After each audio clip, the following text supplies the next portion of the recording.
Battery output viewers এটা charger charger voltage তারপর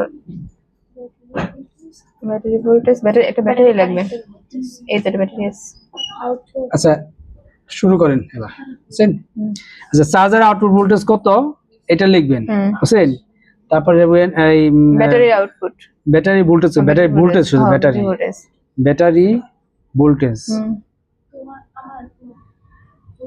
battery voltage কত আর লিখবেন যে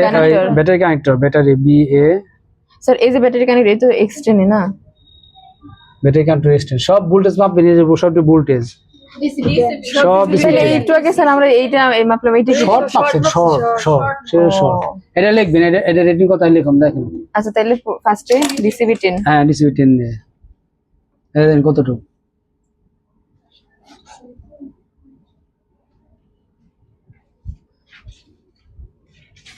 যায়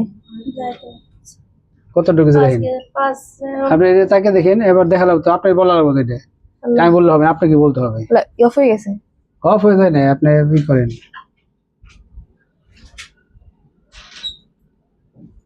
এদিকে তাকালে কতটুকু ভোল্টেজ আছে আপনাকে ধরে আপনাকে তখন একজনের সামনে বলতে হবে যে 5 আছে এটা দেখে মিটার দেখে তো করবেন আচ্ছা এই যে ভুল হয় আপনার লাগানো ভুল হয় সম্ভবত বুঝছেন কি ভুল হয় ভুলটা ধরলে এরকম প্রবলেম কই 5 ধরো না আমার তো নারায়ণ এই যে পাশে একটু বেশি আছে এটা 5ই ধরা লাগবে 5ই ধরে এটা মিটারের জন্য অনেক সময় অ্যাডজাস্টের জন্য অনেক সময় আচ্ছা 5 আচ্ছা এটা ধরেন চার্জার আউটপুট 5 এই লিখতে হবে এরকম বুঝছেন 5 আচ্ছা এরপরে লিখবেন ব্যাটারি আপনি এবার ব্যাটারি ভোল্টেজ কত দেখেন ব্যাটারি ভোল্টেজটাও মাইপে লিপিবদ্ধ করতে হবে এটা দেখাইতে হবে এটা ধরেন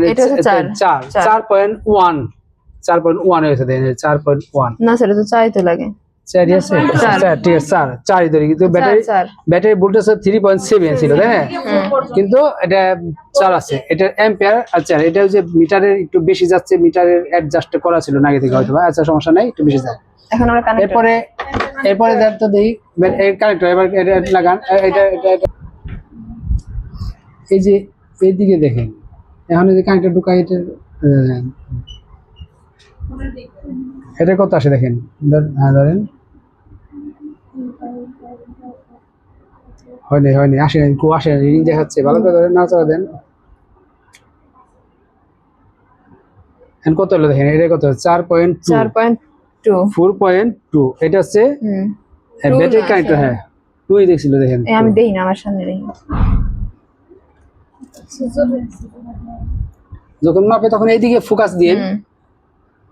এইদিকে দেখেন মাপে যখন তখন এইদিকে দেখেন 2 কত 4.2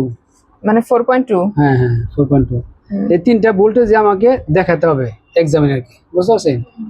এভাবে মাপতে পারবেন না ব্যাটারি কানেক্টরের ভোল্টেজ মাপার সময় তো আমরা সব ডিসিবি টেনে আর শর্ট মাপার সময় শর্ট তো এক্সট্রা রেখে আসছে হ্যাঁ এক্সট্রা আছে আর ভোল্টেজ আছে সবই ডিসিবি টেনে রাখা তাহলে আমি ঠিক আছে তিনটা ভোল্টেজ বিষয় এটা ভোল্টেজ তাহলে x1 এর কি মাপতে শর্ট x1 এর লিড মাপে ভাইব্রেটর মাপে এটা ভাইব্রেটর কোনো জায়গায় না ভাইব্রেটর দেখেন না ভাইব্রেটর কাপে মাপাইছে এর আগে সেটা মাপি নেই দেখি কালকে এলইডি মাপলো কালকে এলইডি মাপলো ওই যে ওর পাশে একটা এলইডি দিলাম কাজে মাপলো এই যে এটার ভিতরে একটা মিটার কাটা দোকান আর এখানে একটা ধরে দেখেন ওই যে এই পাশেটা ধরেন এক্সটেন্ড রাখছেন আচ্ছা ধরেন হ্যাঁ ধরেন ভালো করে লাগেনি হয়তো ধরেন আপনি ধরেন ঠিক এক্সটেন্ড হয়েছে আচ্ছা ধরেন এটা ওর কোনটা ধরছে এবার দেখেন এই যে যেমন ডাইরেক্ট এই লাইনটা আছে তার মানে ডাইরেক্ট লাইন আছে এটা এখন পরটা ধরেন ওটা ধরেন এবার ওটা ধরেন এটা ডাইরেক্ট লাইন নেই এটা কিন্তু তখন ভালো ছিল বুঝছেন বিদ্যুতের লাইনের কারণে শর্ট হইতে পারে বুঝছেন শর্ট হয়ে গেছে হয়তো লাইন আসতেছে না এই কারণে শর্ট হয়েছে বুঝছেন যেমন এই তারটা এখন প্রবলেম হয়ে গেল বুঝছেন এই যে তার এই কেবলটা এখন প্রবলেম হয়েছে আগে এটার এই পেশাটা ধরেন এই পেশা ঠিক আছে বুঝছেন কিন্তু এই পেশাটা ঠিক নাই এরকম এইভাবে আমরা ছিল হ্যাঁ ছিল যে তখন যে লাইন লাগালাম না লাইন রাখেন ডিজি 10 ধরেন দেখি দুই পাশে দুইটা ধরেন দেখি দেখা যায় লাইন আসে কিনা দেখি উল্টা ধরে এই পাশে উঠাবে, এই পাশে নেন।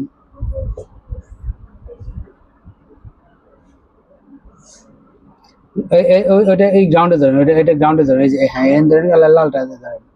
এই পাশে ধরেন, ওই পাশে ধরেন, ওই পাশে ধরেন। কোনটা যায় না? না। ধরো এই যে হয়েছিল যেমন হয়েছে, আবার ধরেন, আবার কালোটা ধরেন, কালোটা ধরেন, কালোটা ধরেন, এটা কালো, কালোটা গ্রাউন্ডে ধরেন। হ্যাঁ দেন ওইদিকে জান আর ওটা না, এটা না, এটা ওই পাশে দেন।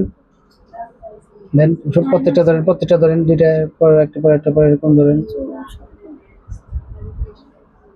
এই যে আসছিল, হ্যাঁ এই যে যেমন এইটা থেকে দেন 5 ভোল্ট, এটা ওই যে তার মানে একেবারে এটা 5.2 এটা